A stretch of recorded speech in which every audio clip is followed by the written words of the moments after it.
It was almost Halloween night, and Nina was very excited.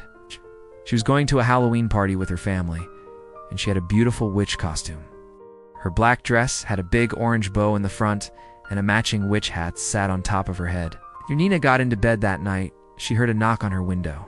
Startled, she looked up to see a little girl dressed as a zombie. The girl knocked again and shouted, "Trick or treat!" Nina quickly put on her witch's hat and went to the window. "You don't have any candy, do you?" asked the zombie girl. "Oh, I'm sorry," said Nina, "but I'm all out." The girl looked disappointed, but then she said, "Well, thank you anyway," and she floated away. As Nina looked out the window, she noticed something strange. All around town, balloons were floating in the night sky. They were all different colors, just like the ones at the party store. But how could they be floating without being tied to anything?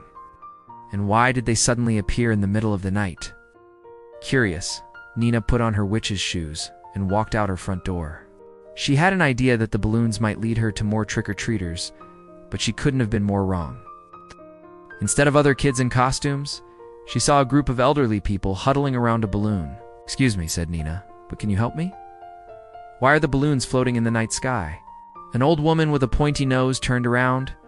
"Why, child, this is our annual night balloon festival," she said. "We wait all year for this magical night, when we can let our balloons float away with the wind." Nina thought about how sad she had been when the girl had come to her window and not seen any balloons. "Can I let one go too?" she asked. The old woman smiled and handed Nina a blue balloon. "Of course you can," she said.